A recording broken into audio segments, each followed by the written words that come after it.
got my back. I forgot about him. He makes this a hell of a lot easier. Yeah. All right. You good to go? Mm-hmm.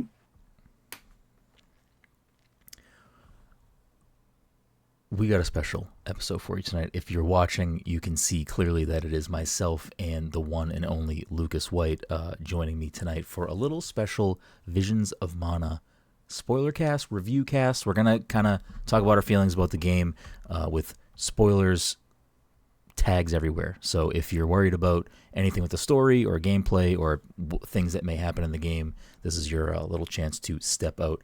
If you want to hear my thoughts on the game without spoilers yet, the next episode, or I don't know if this will come out before or after, but the episode right around this, either before or after, they'll both be very clearly labeled for you, will be my review without any spoilers. So if you want to hear my thoughts without that, great. If you want to hear Lucas's thoughts without spoilers, you can head over to Kotaku. The Kotaku review is done by one Lucas White. So before we get into it, first of all, you've been on the show before. You've been on for Sea of Stars, right?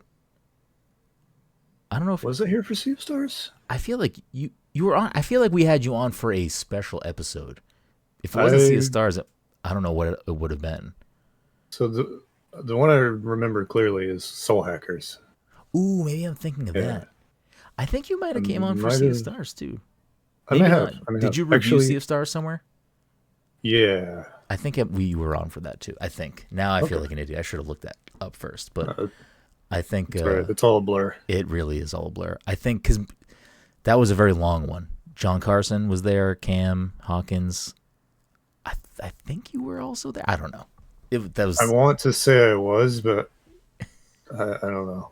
Soul Hackers stands out to me more. Yeah. Soul Hackers, I think, was me, you, and Michael Hyam, maybe? Michael, yep. Yeah. There might have been Cam was else. there too. Was Cam there too? Cam was okay. there too, yeah. Just all the RPG sickos lining up to talk about RPGs on a regular basis. But we're here. If someone may have not have listened to one of those episodes, or for some reason doesn't know who you are, feel free to let people know who you are, what you got going on aside from reviewing Visions of Mana. Sure. I'm Lucas White. I am a freelance games media person, critic. Most of my stuff right now is on shacknews.com, which I think I just want to shout that website out because it's like been around forever and has managed to like really step up with all like site closures and layoffs and everything, and they've just been like getting freelancers and taking care of people. Mm-hmm. So shout out to them.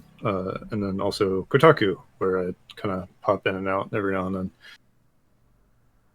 then. That's my regular spots. Yeah, those are your regular spots. I feel like I do see you on Shack a lot. I feel like you do a lot of good work for them. Your Star Wars Jedi review, that was Kotaku, right? Mm-hmm. Yeah, okay. I did that, and then I did Multiverses. Those are my... Okay. I've got my hat trick now with Mana for Kotaku. We'd love to see it. Hopefully the hits don't stop coming there. So always a pleasure to have you back on the show. I mean, we get to chat regularly, which is nice. I'm going to throw you on the spot as the number one. I might get flack from someone else, but I'm going to just say it. The number one Dragon Quest person that I know. What's the best Dragon Quest game? What's your favorite Dragon Quest game, if they're different? Oh, 9, easy. 9 is the best and your favorite, or? Oh, best and... It can be the same. I mean, some people might say, like, oh, that's definitively the best one, but this is actually my favorite. I say, like, maybe I could say that 5 is the best, like, if you put a gun to my head. Mm-hmm. But 9, I think, is the one that's like just stuck with me, like in my guts since I played it. Yeah, yeah. And then just for my credentials, if you're watching this, you can see my entire background. Yeah, that's kind of what made me say it, because I'm just like I need to bring up Dragon Quest for some reason. I mean, it's topical. It's Square. It's an RPG. Remakes coming out soon. Yeah, that's super hype. Yeah, I'm I'm very excited for that. I have not played 3. Mm. I have not finished a lot of Dragon Quest games, but I've only played 1 out of like the original trilogy. So Mm. I'm really looking forward to that. I was gonna try to do 2 and 3 before this came out, but seeing as how that story is structured and this being what Yeah. it is, and I think it's public knowledge that 2 and 1 are also getting. Mhm. Okay, all right. I was like, should I be saying this out loud? Yeah. So seeing as how they're doing it in that order, I think it's fine for me to just wait and then play them all when they all come out. But I'm really looking forward to that. That looks, I mean, it looks gorgeous. But we're not Yeah, it here really does. to talk about Dragon Quest. We're here to talk about Visions of Mana. Before we get into it, though, I will quickly say I don't even think I said anything about the show. Welcome to the Past Control Podcast. We got a great special show for you. As I said tonight, we're going to talk about Visions of Mana. So we'll start with what's your history sort of with the Mana series? Have you played other Mana games? Is this a new thing for you? For me, this is my first Mana game, so Mhm. I think our opinions may differ a little on certain things based on that. If you are a fan of the series. Yeah, so for me, it's not like comprehensive, Mm-hmm. but like I've been kind of aware of mana like since the beginning. I think the first time I ever like messed around with a Game Boy, my friend had he had Final Fantasy Legend and Final Fantasy Adventure, and I played both of those. Nice. And so yeah, I played like the first mana game quite a bit. And then I've kind of like poked and prodded at a bunch of them over the years, but I've never like seen one all the way through the end. Mm-hmm. Um, but I would say like, except for like maybe like the later ones, like the PS2 era stuff, um, I'm like I don't have like passive knowledge of it. Like Yeah. I'm aware of what it is, what it's about, and like I know what they feel like to play and stuff. Yeah. I'm that to an even lesser extent, but it's always been kind of like that fringe series where it's like, I mean, I should play more Final Fantasy games. I should play more Dragon Quest games. I should play a Mana game at some point, but like Right. it's so far down the rung in my own Mhm. stupid head hierarchy. So when I had the chance to play Visions of Mana at PAX East during the preview, I was like, okay, I'm in. I'm interested in this. I'm definitely going to give this a shot when it comes out. It seems like the, you know, I think some people might put Secret of Mana on their top lists for bare minimum the Super Nintendo, if not, their personal lists and stuff like that. So Definitely. is this going to stack up to that? I mean, having come on the other side of it, I'm going to say, without playing that other game, I'm going to imagine, Yeah. no. But as someone who's new to the series, I was like, this. I think this feels like a good place for me to dip my toes in. And as we get through this and our conversation about the game, I will say, regardless of where we both fall in the game after, and I think I'm overall positive, even though I do have some critiques on the game. Mhm. It has made me think, okay, yeah, no, I should play Secret of Mana at some point. Like this kind of more solidified my not reluctancy, but my just I haven't played it. Now is the right time. So Yeah, just one of those things you just haven't gotten around to it. exactly. So Um, it hasn't pushed me away from the series. I'm no. curious for people who've played more of the Mana series if this will be something that is a letdown to them or not. But I can say up front, as somebody who, again, very passive knowledge, has never played a Mana game, I don't think I felt like I was not understanding what was going on. I don't think like Mhm. it was not doing a good enough job of setting that world up and explaining things to me that maybe would be, new for me or new for somebody who hasn't played the games.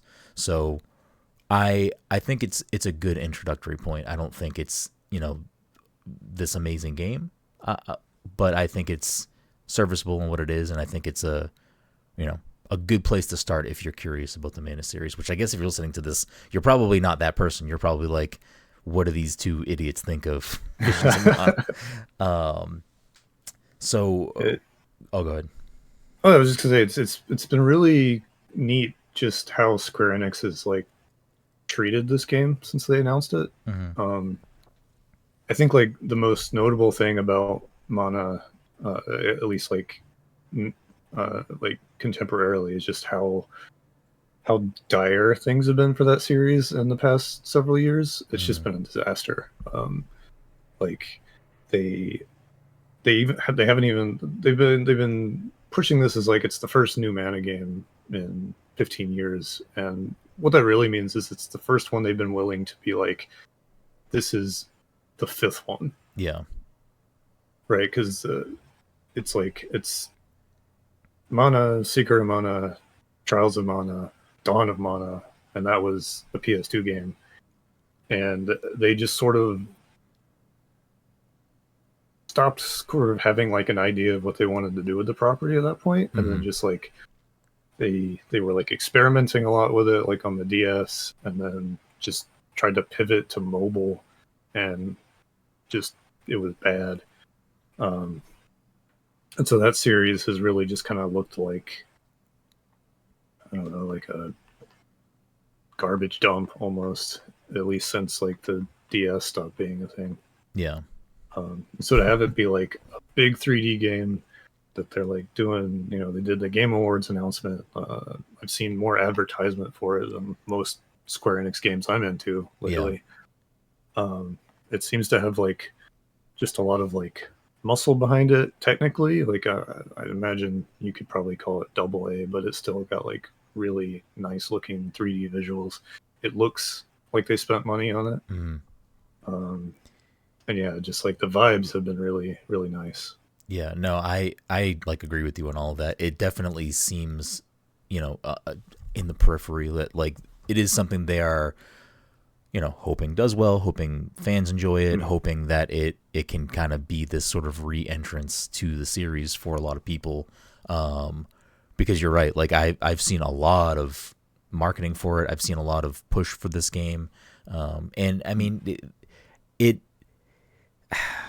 I mean, at some point we're just gonna dive right into it. So I'll like, it's not a frustrating game. Like up front, I'd say, for me, this is a solid 7 out of 10.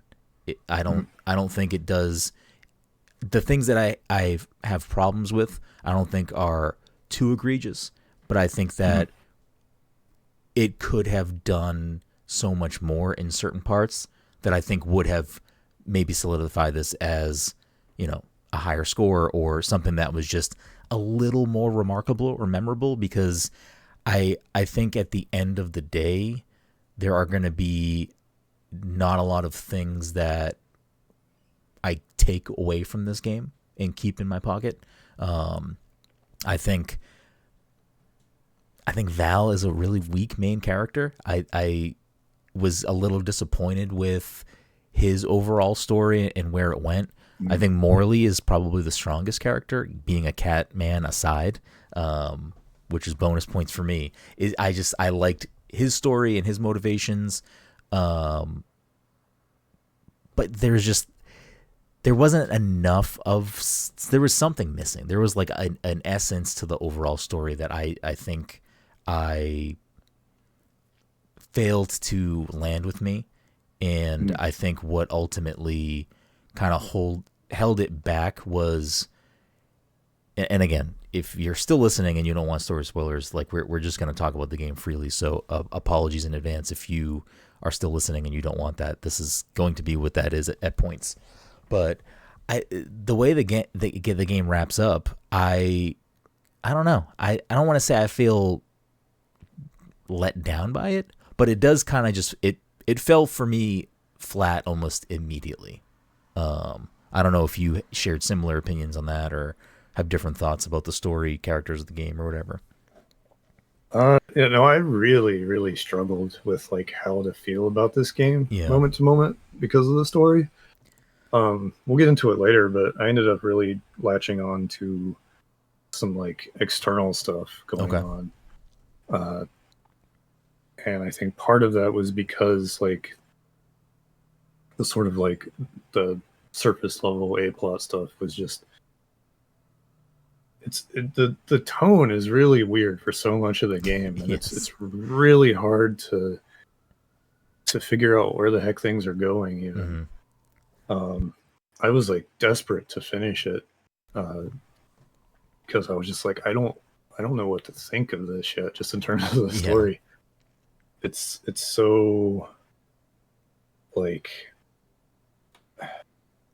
It's like things that you feel like should have gravity don't, and then like the way characters acknowledge or don't acknowledge things, it's just really confusing. And then like you say, you know, you bring up Morley, and it's like his story was a lot more straightforward and had like emotional weight to it that was like upfront and part of it. Yeah. And it had like a conclusion, and it was like wrapped up really nicely, and so it makes sense. It was kind of the only one. Yeah.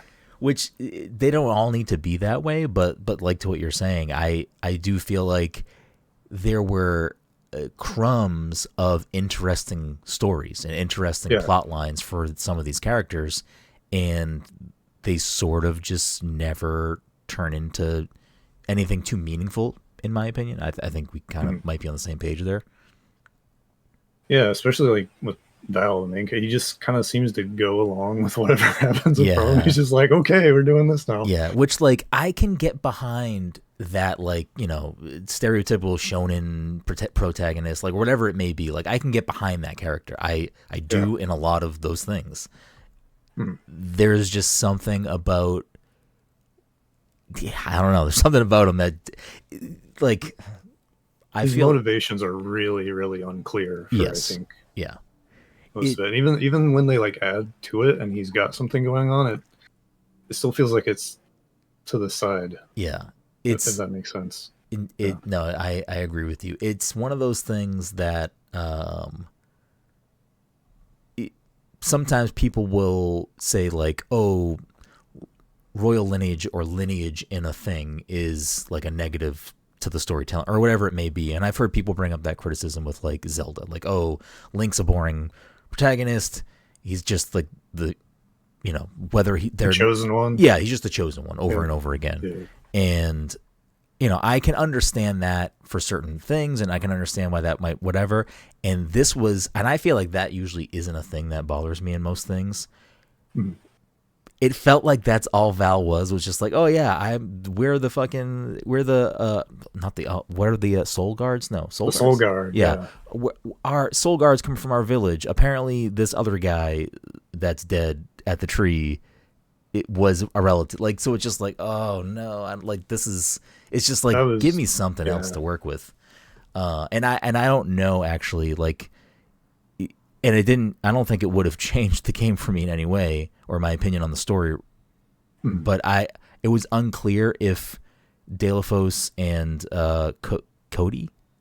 Coda, I think Coda was, were like older characters in the Mana story. So it seemed like that would make sense if they were just legacy protagonists or characters or whatever.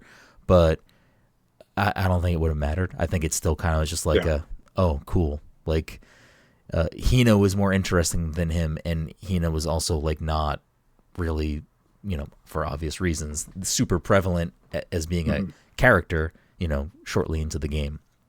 I think what kind of goes hand in hand with the story's sort of like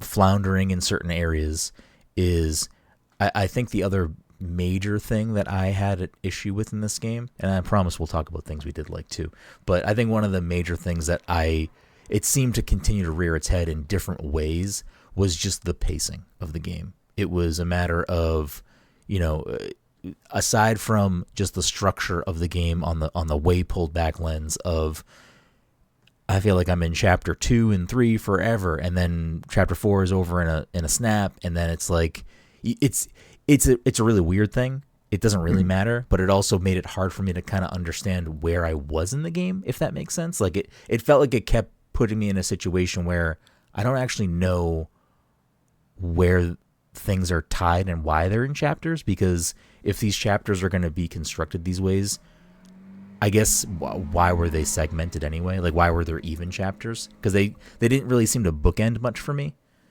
Yeah. Um, Also, there's like, unless I miss something, there's no way to know until you like save your game. exactly. Or, Yeah. yeah, I was Yeah. just like, okay, I guess I'm in the next chapter now. And all that did at some points was make me go like, please tell me I'm on the next chapter. Like, please tell me I'm on the next chapter.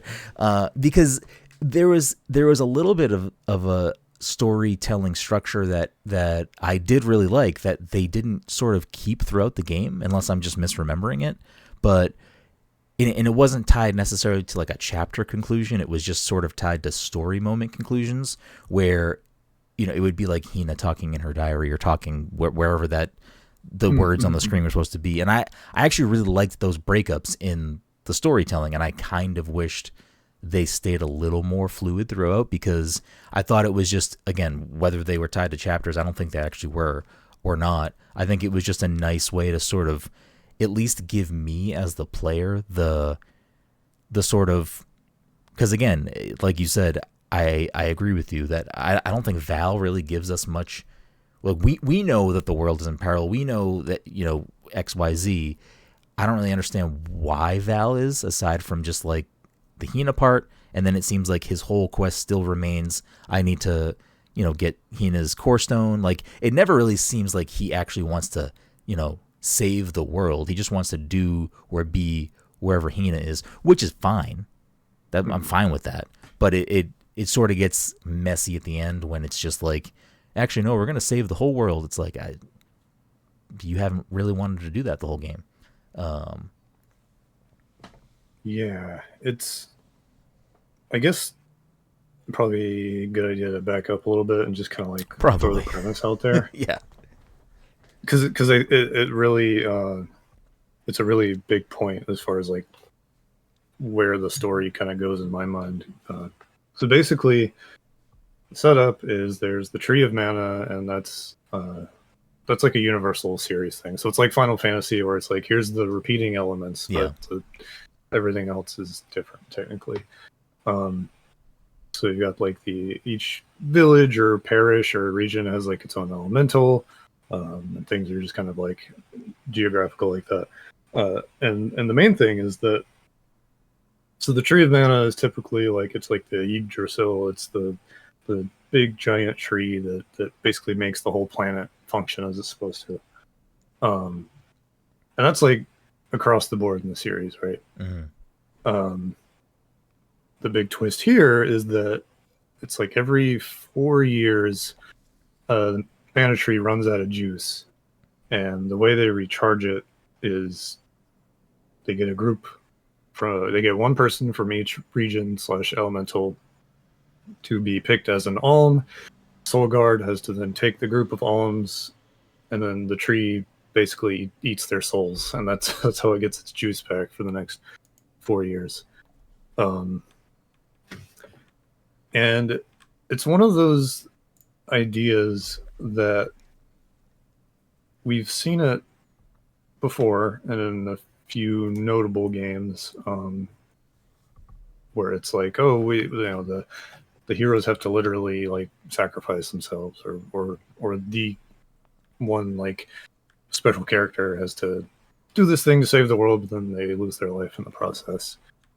Um, and so the two the two kind of things that stand out to me about this are, one, it's like the first time things have been like uh, twisted like that in a mana game. Mm-hmm. Um, so it's pretty, just in that context, it's pretty striking. So usually it's like you save the mana tree or you're protecting it or something's wrong with it. It's never been like the mana tree is also doing harm, Yeah. in that way. Um, and then the second thing is like, I'm going to use Final Fantasy X as an example because that's like the big one. Um, and I'm sorry if you haven't played that. I don't know. I have not. Is this a big spoiler? uh, Will Ken, sort will like, Ken be mad at you for telling me this? I don't think so. Okay. It's something that's like, pretty like heavily telegraphed to the player, if not the main character. But it's a similar kind of situation where it's like you're on this quest and you find out that the quest will kill the Gotcha. person who's like central Okay. to it.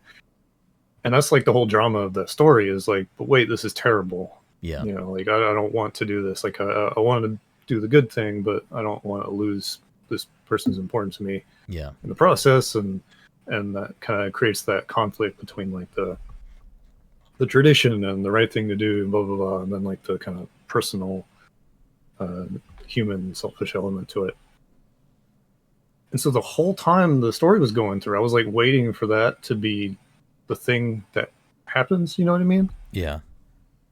It's like it starts when you're like you get the like in media res opening when you're playing as the other guy, and he's like, "No, I don't want to lose my fiance to all this crap."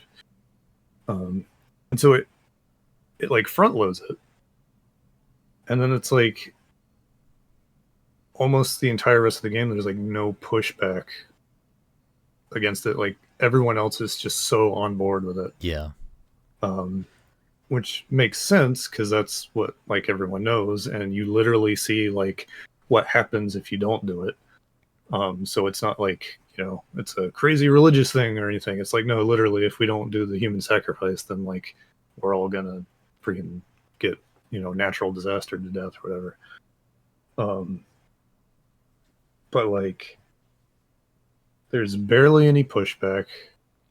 And when there is, it's like one of the weirdest parts of the game, I think. Is it Where at the palace? when the guy from the beginning, I forget his name, he comes back and shows up. Aaron? Maybe. It's like Aaron or Yeah. It's yeah, it's Aaron, I think. It's one of those things where it's like spelled really weird, so it's hard, but it's like pronounced normal. But he's like, hey, I can probably get you out of this. And it's like Hina and Val just kind of are like, okay. Like they don't really she like starts to sort of be like, well, I don't really know if I'm fully on board with this. But before it can go anywhere, it's like, well, here's your way out. Okay, let's do it. And then it's like, no, just kidding. You're being like aggressively punished for your moment of like not cooperating. And then it kind of becomes about getting back at this dude for what he did, and sort of the idea of pushing back against the whole sacrifice element just like completely goes away almost. Yeah. At least in the foreground. And that was really hard for me to wrap my head around. Just I think there's like the built-in expectation of like it feels like it's a normal human thing to want to like push back against something like that. And it's like the obvious thing to do in a story like that is like it's just like that should be, you feel it in your bones intuitively, like there should be conflict here. Yeah. And there isn't, and it's weird. And for the longest time, just the game seems to struggle to figure out what it's about. Other than just like going on your quest. Yeah. And like that I think that like broad storyline, like that idea, that concept, I think could have, if they dove into it differently or dove into it more, I think it could have made for a way more compelling story than what we actually ended up getting. Because there's a lot there. There's way more, just that's baked in emotional weight that sort of doesn't really exist outside of, that cutscene. Like when that happened, like I was like, there's no way that this guy is not going to try to do something. Like clearly he's up to something. Like his intentions are, I want to bring back Liza, or whatever. Like his intentions are, I want to stop this silly tradition of just killing people every 4 years. Yeah.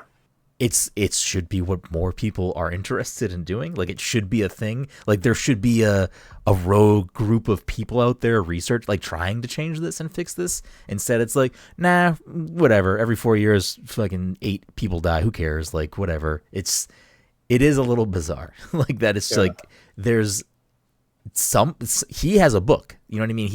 If it's just his own things, I'm sure it seems like throughout time, other people must have maybe been trying to figure out a way to stop this because he is researching something. So Mhm. I don't know. I think it could have been more interesting. I think Aaron could have been a little more interesting too, because he kind of just turned into like actually he's kind of bad because he killed Hina, and it's like, I mean, Yeah. I don't know. Yeah, they just make him the bad guy. Yeah, I mean the tree's And gonna he kill doesn't Hina even kind of, anyway, so what the fuck is the difference? yeah, yeah, it's definitely weird. Yeah, And it really wasn't until like way, way, way close towards the end where I was kind of like, oh, maybe they're doing something a little different here. yeah, But until then, and I don't even know if I'm like, I could be like death of the authoring, like big time with the stuff I want to bring up later. But yeah, just until then, the whole time I was waiting for, like, every time something bad happened, yeah, I was like, is this where it turns? Oh, yeah. no. Okay. Here? No. It never happens. Yeah, it definitely, I think, had a lot of potential to do something interesting or do something. I don't know. I'd love to be thinking fondly of, even if it wasn't the main plot line, like if that was an interesting plot line that stuck the Yeah. landing and was interesting throughout. That'd be a great thing to pull from this game. Be like, oh, I'm gonna like, I'll be thinking about that. Like, there's Yeah. plenty of other RPGs or other games where, certain characters have great plot lines, backstory, whatever it may be, and those are the things that you're like, yes, that's a core thing for me. I'm gonna remember that. I love this character. I love this whatever. And I just don't, even though I like Morley the most, and even though I like Morley's storyline, I aside from Morley being a cool cat person that I think was kind of busted and always was in my party, I don't think I'm gonna be thinking too much about Morley's storyline, or really any of the characters or storylines for that matter. Yeah. And just like to be clear, it's not like, oh, I didn't like this because it didn't go the way I expected it Yeah, to. It's like there's also space for it to have like really doubled down on like the concept of sacrifice and really like emphasize like, you know, this is what it means to these people and why they're so okay with it and why, you know, why someone would want to be in that position. Like one of the characters is really like wants to be that. yeah, And it's like there's a lot you could do there too, and it feels like they just kind of like ultimately just take it for granted. Like, oh, that's just the thing that we're doing. yeah. Yeah.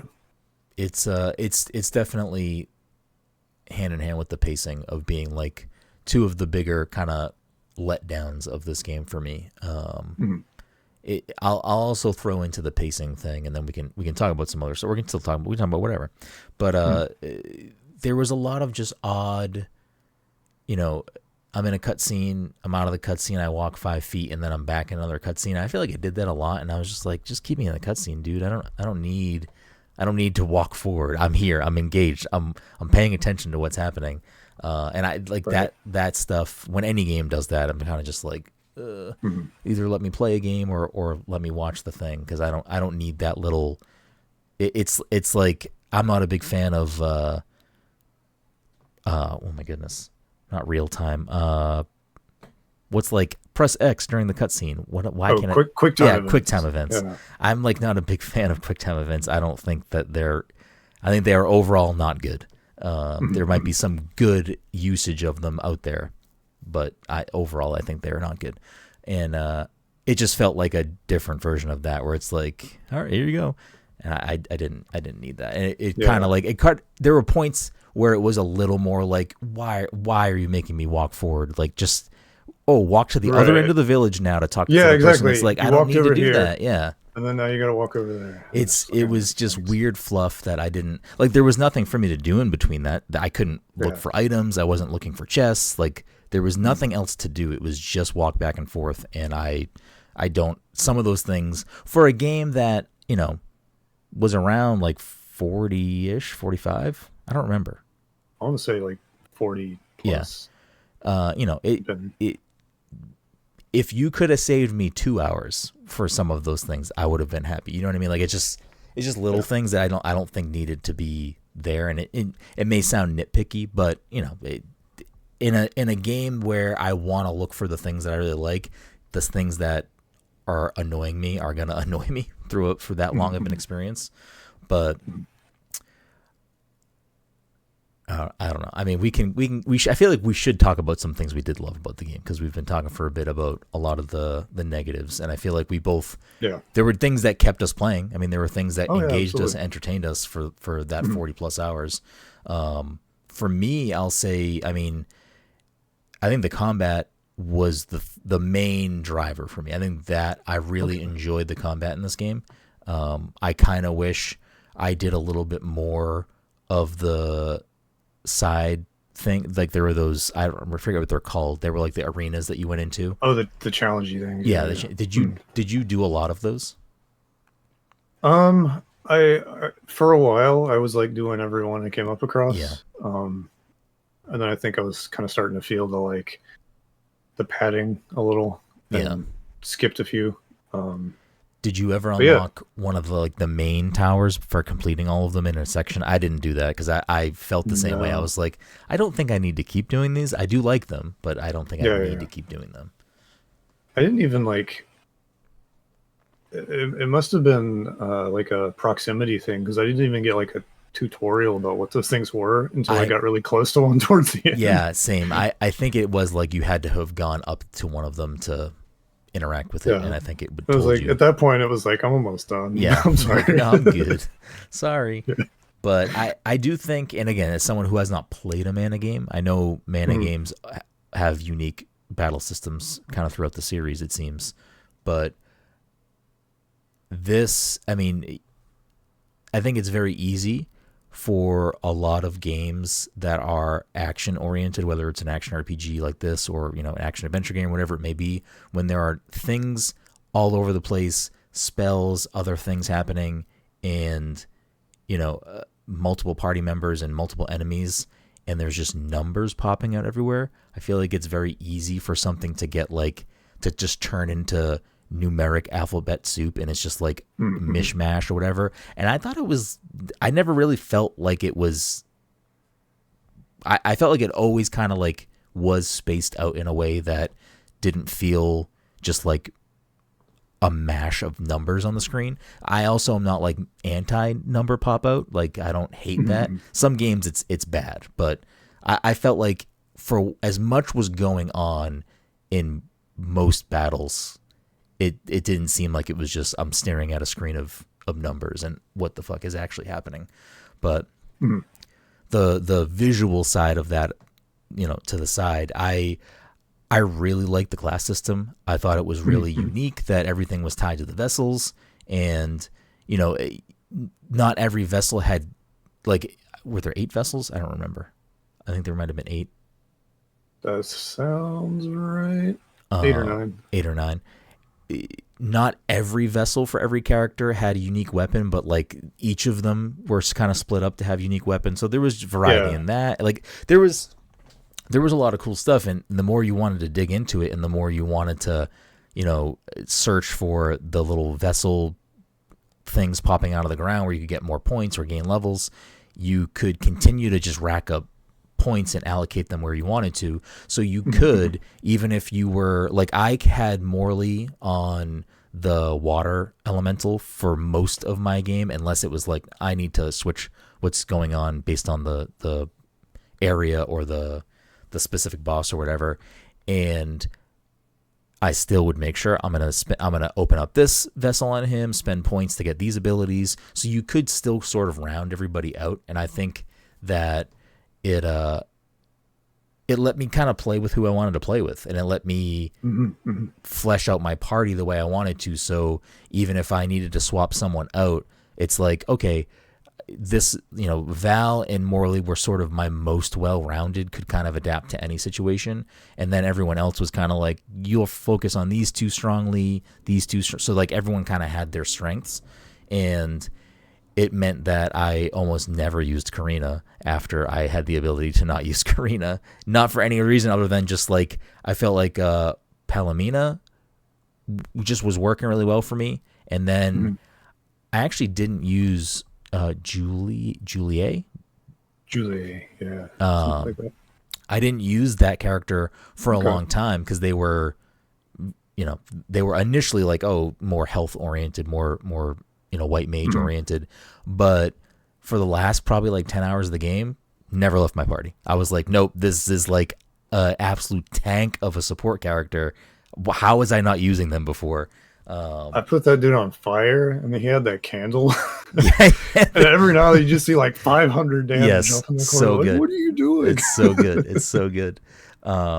I really enjoyed the battle system and the party system. I thought it was it's like it it's one of those things that like kind of pulls me back a little bit. I'm like, I wish I cared more about the characters because I had so much fun playing with them.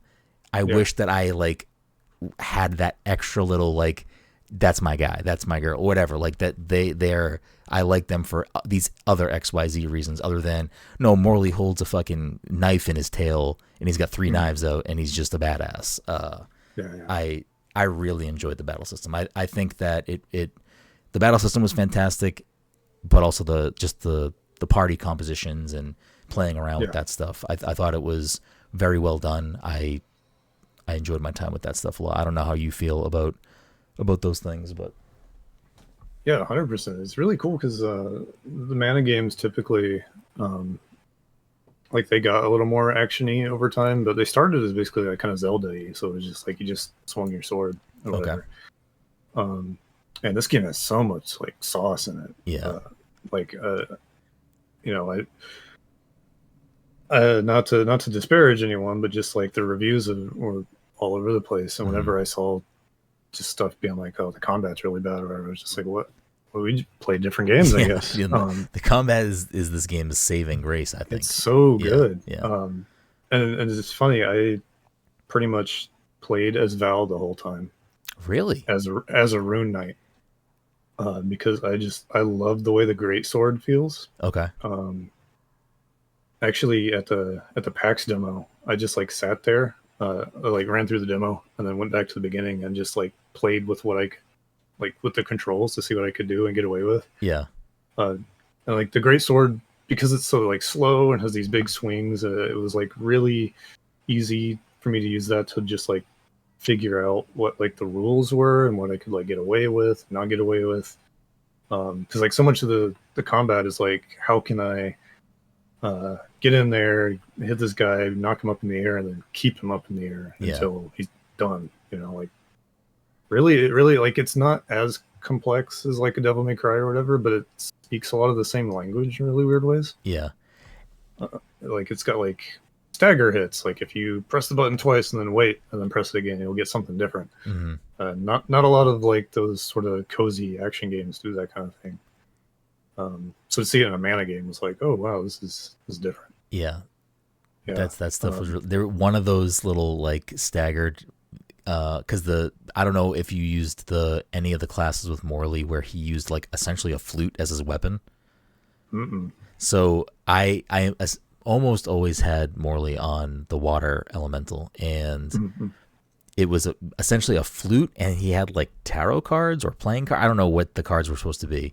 So some of his moves are like he's like spinning out cards and like doing silly moves with that, and then others he's hitting you with the flute. But on one of the button staggers, if you do it right, he will like take the flute out and just start playing the flute, and it will just give like a little aura around him, and it just does little damage for things that are close enough to him. And I'm just Oh, that's like, cool. this game has, to quote you, it has the sauce when it comes to this stuff. Like It really it's does. really good. I think like there's the thing I feel like people are running into is like the targeting and the camera. Mm-hmm. Um, Less so the camera, but I think it maybe feels that way because of targeting. Yeah. Uh, but it took me a while to really get a grip on like aiming my attacks the right way, especially with the great sword. 'Cause sometimes I would like just come short and whiff a lot, and it wasn't really clicking with me, or like I thought I was going to hit and then I didn't. And it was just like, okay, I need to be taking a little more active role and like nudging the stick where I really want the sword to go, or I need to be incorporating the air dash a little more to make sure I'm closer Mm-hmm. uh, to where I need to be, especially like if I'm juggling someone and then one of the party members does something, and then I'll just be completely thrown off. But it's like once I kind of got used to that and understood, I think, what the game was trying to do, um, which is like just give you more control than I think you would expect over what's happening in front of you. It just like it unlocked. I was like, oh, there's this move with the greatsword where you just kind of spin around in the air like a helicopter, and it would just be like hit launcher, dash over to make sure I can like follow up, and then like spin, and then dash again, and then spin, and then use my double jump because I've been saving that. Yeah. And then just boom, like with a really big like special move. Yeah, that's so satisfying. It really did have a lot of depth to things like that you would not expect. Like I was not expecting it to have some of this more these like more nuanced approaches to certain scenarios or how to utilize certain classes and stuff. Like I forget if it was one of the like the seeds that you could put on like those slots, or if it was just something in Morley's elemental grid. It wasn't called grid, it was called plot, I think. That was basically like, oh, the cooldown for your elemental, whatever the trigger was, the element, like the special elemental move, would be cut in half or something. So I was just like, unless it was a bad like type advantage matchup, did you I don't know, actually I don't know, they must have been, the elemental moves were the same for everybody.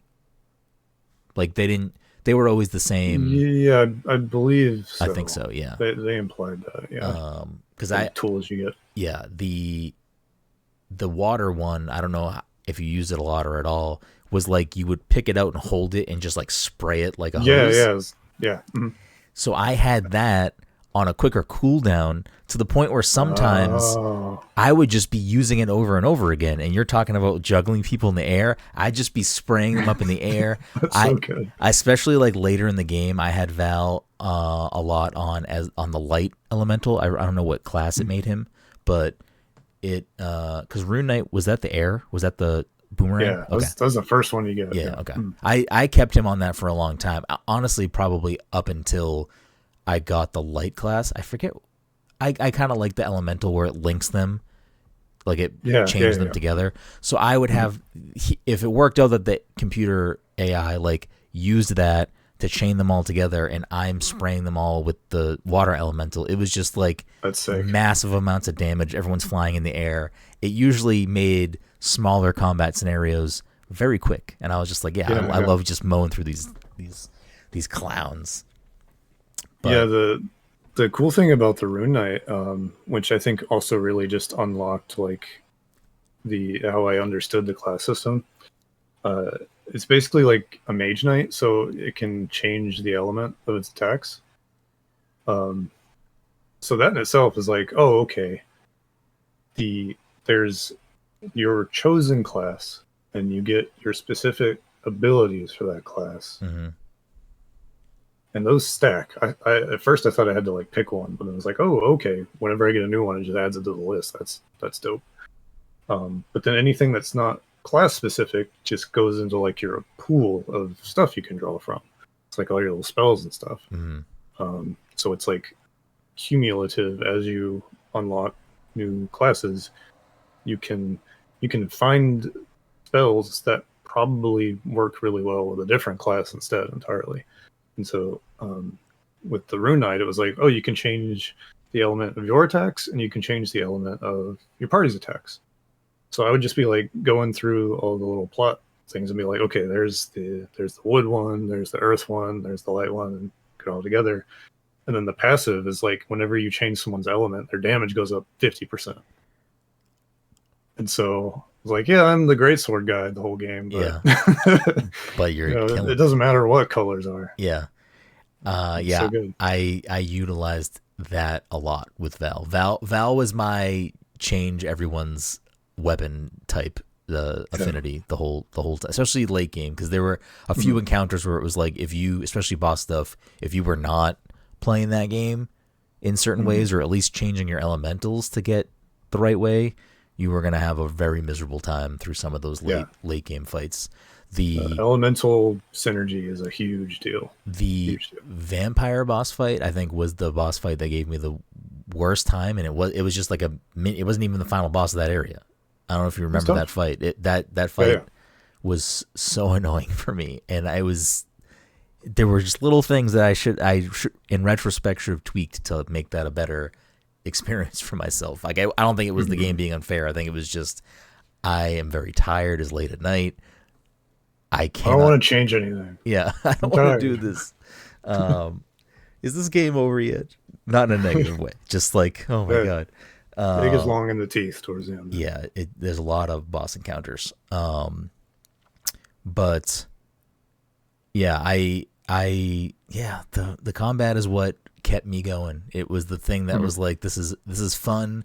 I don't like really feel annoyed running into extra like fight scenarios. Like I liked a lot of the boss fights. I thought, Mhm. and maybe I'll get some flack for saying this, and maybe this is just me talking out of my ass right now and after just playing the game, but I feel like sometimes in certain games, like let's just say, I don't know, a Final Fantasy VII Rebirth or a Final Fantasy 16, that people love these big ridiculous boss fights and all this stuff. I feel like this did some of those boss fights for me personally better without like the crazy cinematic like whatever. And that's not to disparage any of those. It's just I kind of liked how some of these boss fights were structured. I liked when you like some of the benevolent fights towards the end where like not fully regular fights, like you're on a ship and you're shooting a cannon, like just Mhm. I feel like sometimes in games those can whiff hard for me and just like be a weird break in what the game has been and be like, why am I doing this? But Yeah. I don't know. I enjoyed them for what they were.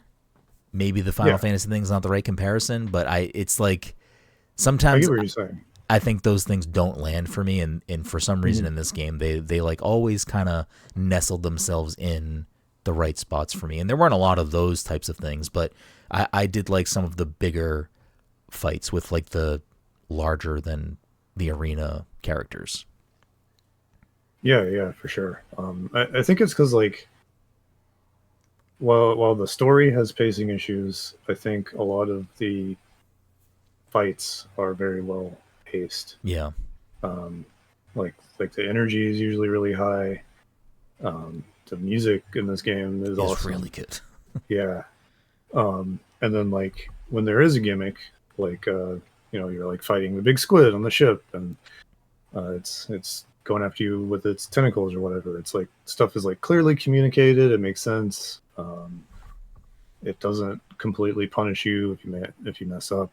Um, and there's just like a really, I think, just really uh, well planned out cadence to that kind of stuff. Yeah, I And then like the bosses have cool designs and they're fun and they're silly and uh, yeah, they do a really good job. yeah, I enjoy a lot of that stuff. I will say too, and maybe this is lens to why I enjoyed the usage of them and just how they function in combat and in boss fights was I am so conflicted about how I feel about the use of the elemental abilities in the world for traversal and puzzle solving, because I never felt personally like I really had to think much about Hmm. solving any Hmm. puzzles in any of those areas. I never felt like some of this stuff wasn't sort of just like, this is the path. Like you are on the path. Yeah. Sure, you can see the map. If you had the map up, you can see that there's probably a treasure chest over here or some other consumable or pick item you can pick up. So you can maybe walk over in this corner and do that. And 9 times out of 10, probably almost 10 times out of 10, I would do that. Hmm. Um, but it did feel like a lot of this was sort of just kind of, even when it opened up more, it was very straight and narrow, which isn't necessarily a negative, because I love going on an adventure, and I don't mind when the game tells me that this is the path and the path is limited, and that's fine with me. And I do think in some ways it works in the favor of this game, because I think that at least the side quests I played didn't have a lot extra to them. They weren't like little story nuggets that were giving me more about the characters, or like they kind of, from what I played of them, maybe there are some in there. I don't know if they are. I didn't find them.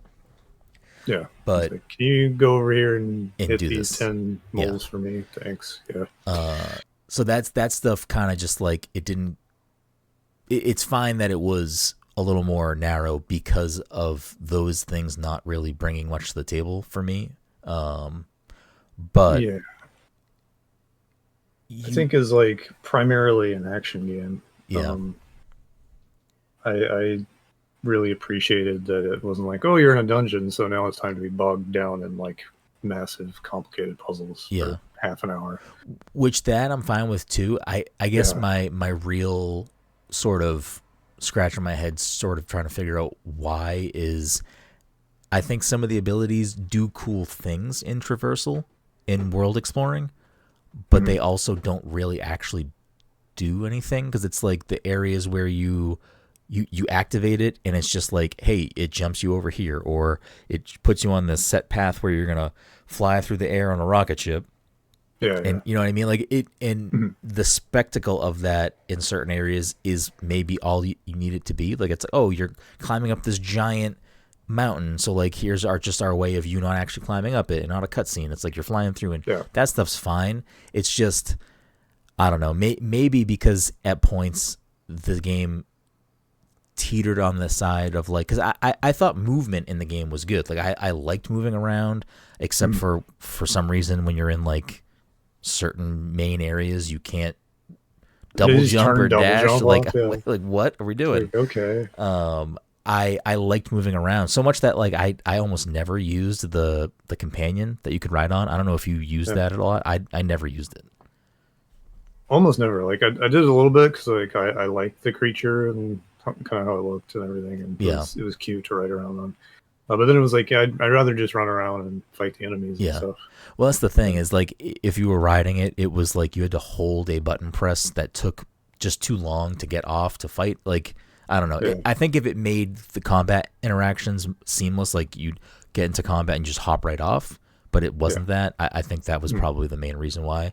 But for a game that I think had, it was beautiful. Like this game is beautiful. Like to some moments where I'm like almost jaw dropped, like why is this so beautiful? Like it is beautiful, and it shouldn't be this beautiful, and it really is. The sky was always a centerpiece for me. I would stop in so many different areas and just look up at the sky. It was wondrous, magnificent. Like it was gorgeous. I'm trying to think of other good examples. This game, I think, nails what the cover of, like, I picture Secret of Mana Super Nintendo box art. Yeah.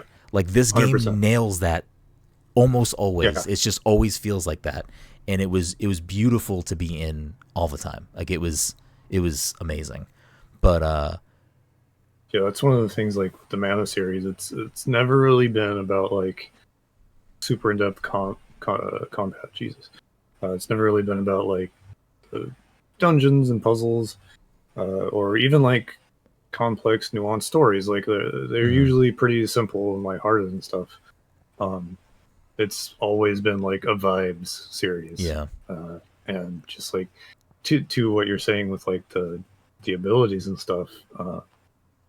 When you're just doing them in the overworld to get treasure boxes, they're kind of annoying. But like when you're in the sort of matching dungeon, and it's like, oh, I'm just riding on a giant flower. This is really nice. Yeah. It's just like all vibes. It is all vibes, and it's combat and vibes, and that's why I sit comfortably at a 7 with this. Like it's doing what it's doing.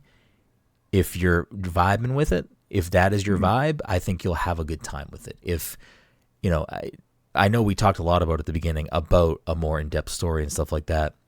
Mm. I don't think the game would have been worse for having that stuff. I can see, like, I play so many games that have little to no story and love them. I Yeah. don't need something to be like, this is my personality now for the next 5 years. But it did, like we talked about, I think it danced around with ideas, but never really did anything with them. And I think I would have almost rather them just sort of make it a way more whimsical, lighthearted thing than ever Mm. really dance with any of those ideas, because it almost just feels like, what's the point of bringing it up? Yeah. Because it's not 100%. doing anything for it. Yeah. That kind of leads to where I ended up thinking about the I don't like to use the term. I ended up having to put it in the review, but like the meta level of it. Something that really hit me at the end because of that. Because like it didn't need the darker stuff. Mm-hmm. It really fumbles handling the darker stuff. It really doesn't fit at all if you look back at the history of the series for the most part.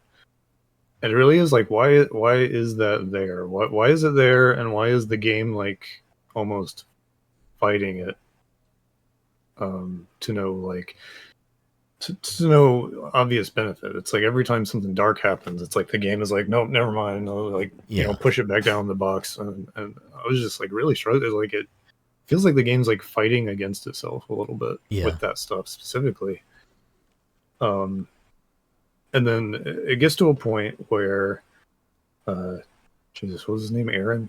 Aaron, yeah. He it looks like he's about to get what he wants.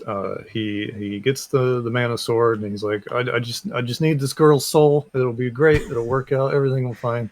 He gets the sword, and the thing it's in, and I'm like, it looks like a big egg or something, and it blows up, and then it's like, oh shit, it's Sephiroth. Yeah.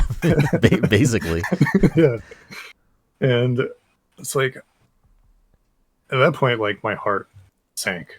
I was just like, really, this is what this is. Mm. All this time I've been wondering like where is this going to go with the strife that seems to be missing about the human sacrifice and challenging and everything. It's like, oh no, the one guy that was pushing back just like gets murked right there by this guy who's not in the game at all Yeah. until this point. And it's like, okay, so we're just going to chase the big bad guy, and it's going to be about just saving the world, and everyone's going to there's like a cutscene when you first turn the game on before you start it, where it kind of gives you like a weird, not quite flash forward, where it shows like the characters lined up at the tree and they kind of go and fly up with the elementals, and uh, seems like it's like showing them sacrifice themselves, even though like later on it doesn't work the same way as it showed there. But um, the point is, it's like, okay, I guess that's what's going to happen, and we're going to fight the big bad guy, and then they start going into his motivations. He's like, oh, he's sad that his wife died. Okay, like we're getting into really like stuff I don't care about in game stories territory. I was Yeah. like super disappointed. I was like, man, this is really just bumming me out. And then it kind of gets to the point where it's like, okay, this guy, um, his motivations being what they are, whatever. But it's like, oh, it's actually his fault that the sacrifice situation is happening in the first place, and Mm-hmm. they take a really long time to like get to that.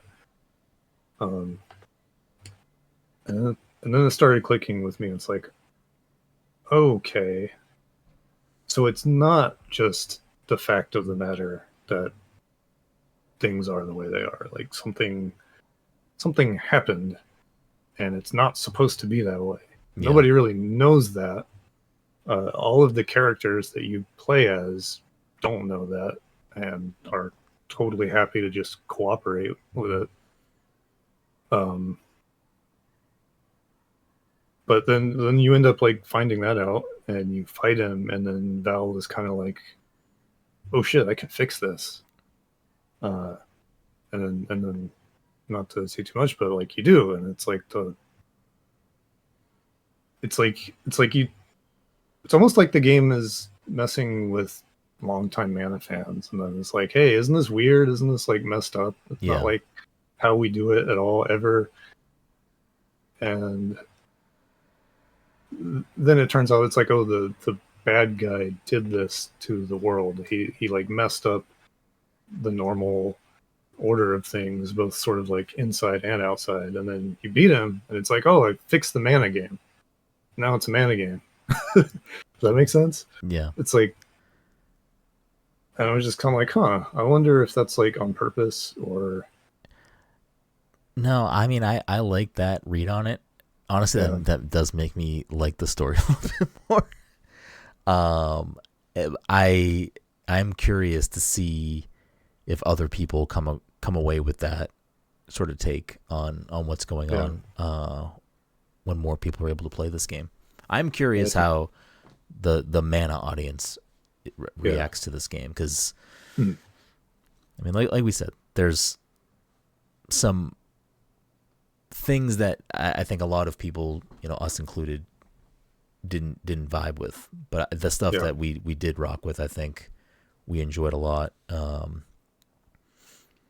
Definitely. it, you're changing my opinion about the story with this.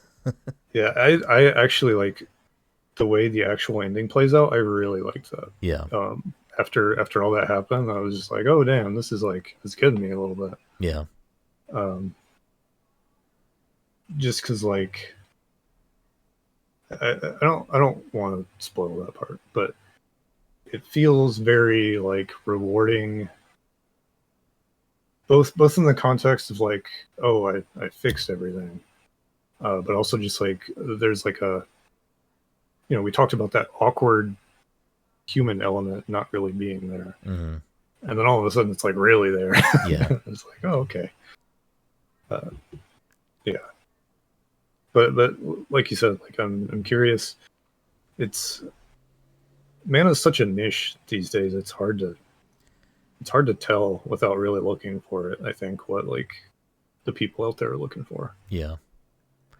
I Um, I am looking forward to beyond this now. I'm curious. I hope this doesn't result in just like Mana goes away again for a long time, because I'd love to see a Square that is, still putting out copious amounts of Final Fantasy. I feel like Dragon Quest continues to be like the best on an international scale than it's ever been. mhm. I feel like there's just way more people paying attention to Dragon Quest.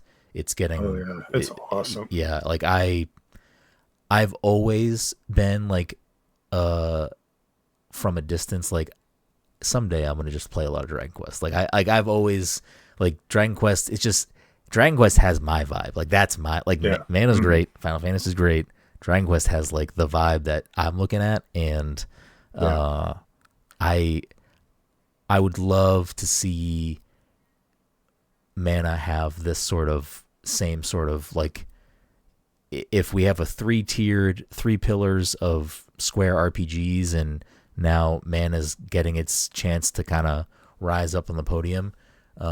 With everything, I feel like Square has done a lot of interesting remasters and ports. I mean, Live Alive was like 2 years ago. Like they're doing a lot, which I think a lot of us, for different reasons, appreciate. But Definitely.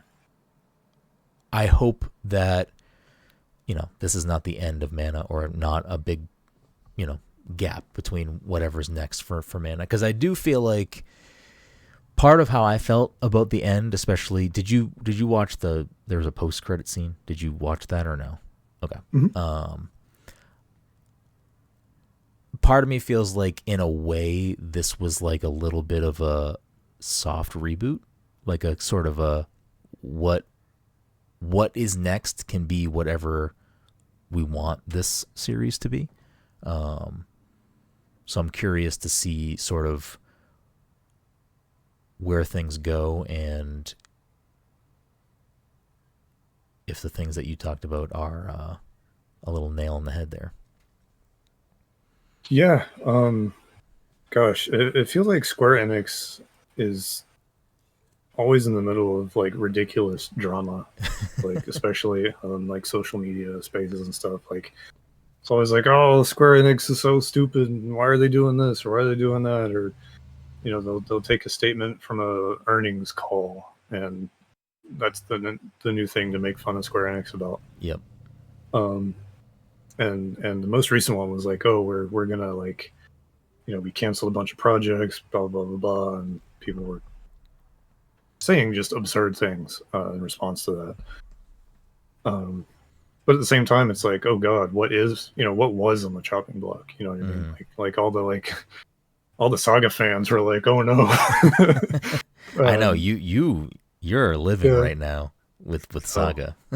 it feels so good. Back in retail now. Oof. It's a wonderful thing to see. Yeah. Um, but just like if they're still committing to games like Visions of Mana, and like their occasional remaster, like if they're still going to do stuff like that, I really hope that works out. Because like I don't think Square Enix gets enough credit for how how much it's willing to try new things, Mm. even when those things don't go so well. Yeah, even when it's Um, Babylon's Fall. yeah,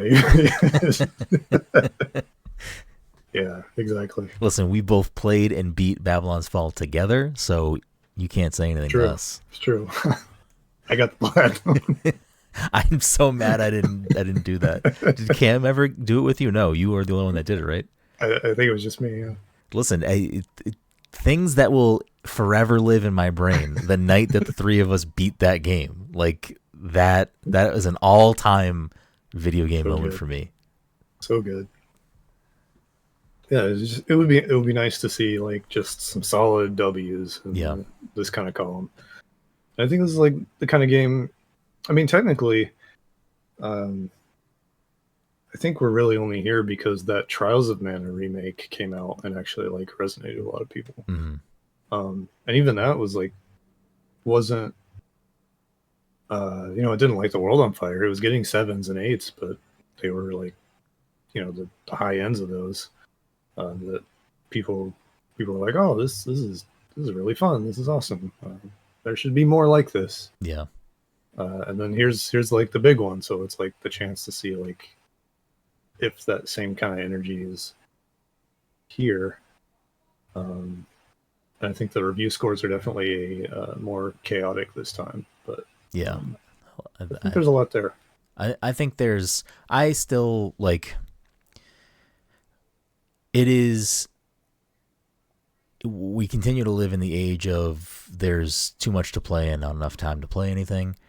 Mm-hmm. And I think we're in an especially great year for RPGs. I mean, I've played a lot of games So I've many, enjoyed. There's a lot still coming out that I can't wait to play.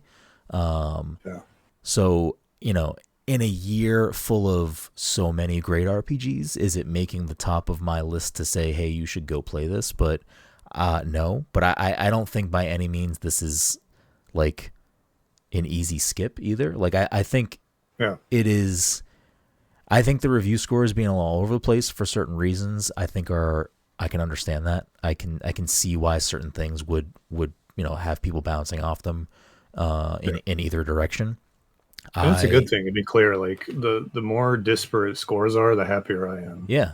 Yeah, I mean You know, you should want you should want that. You should want a range of things. I mean, yeah. it's interesting to hear other people talk about stuff. It's interesting to see why people like or dislike certain things. I mean, it's the way that I always like look at, like, there are people's reviews that it's like, oh, I think I usually have similar gaming tastes to this person, so maybe their review might be a little more poignant for me if Yeah. that's their taste.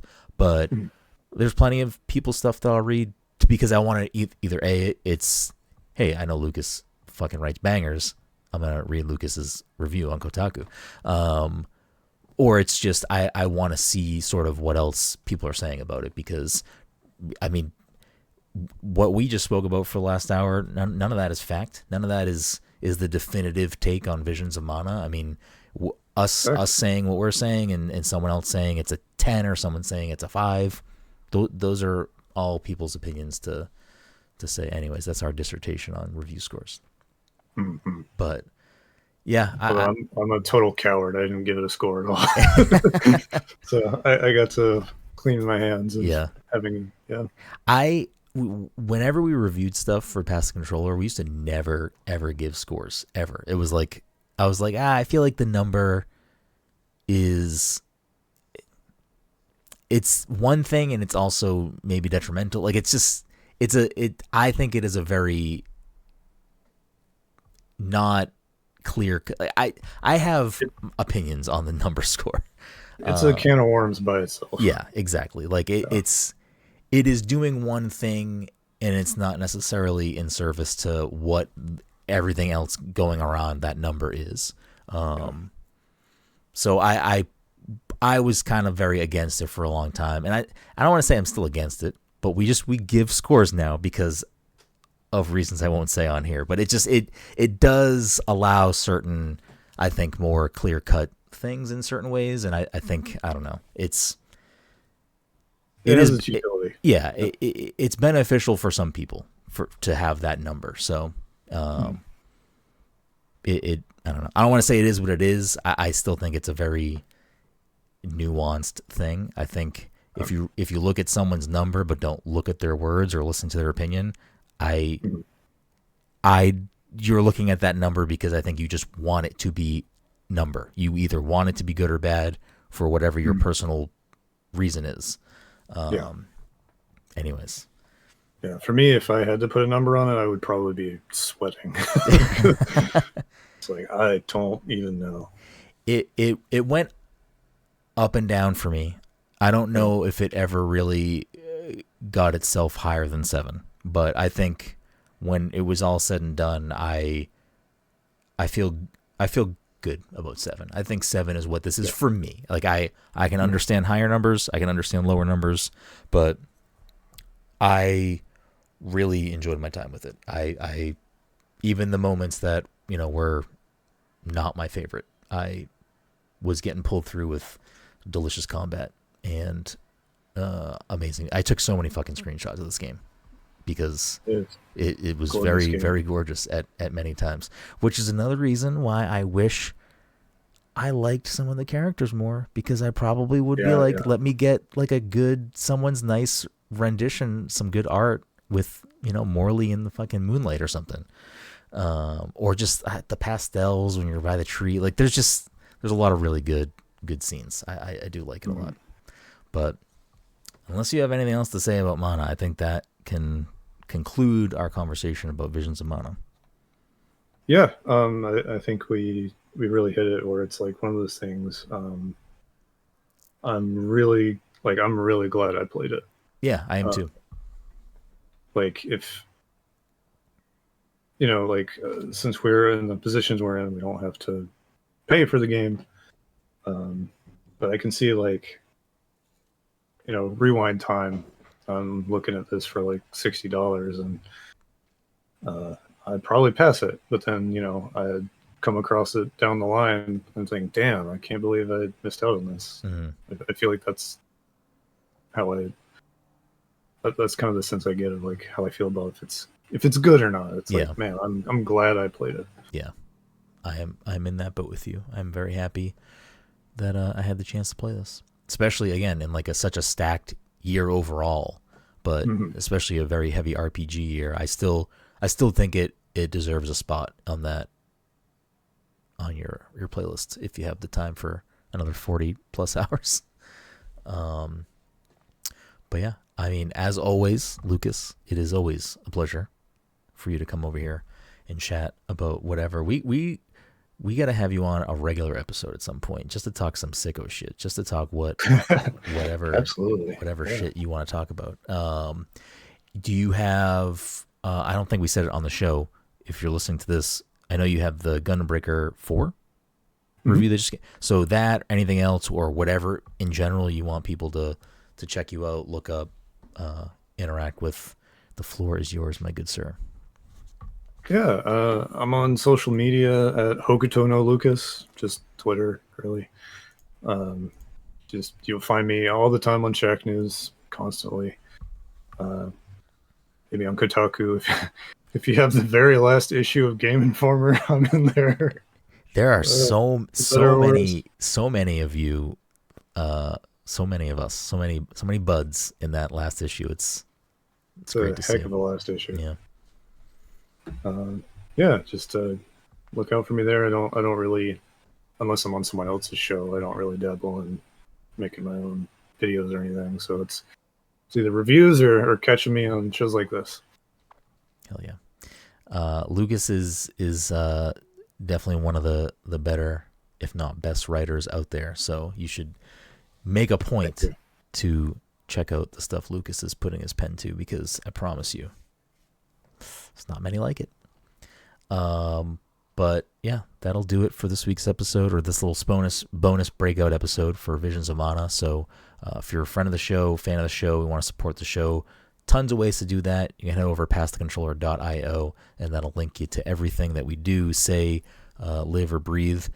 The timeline of my August has been a disaster. The plan was for me to also put out a cocktail for Visions of Mana. That still may happen. If it happens this week, it'll be there. You can go find it on the internet, on the website, on YouTube.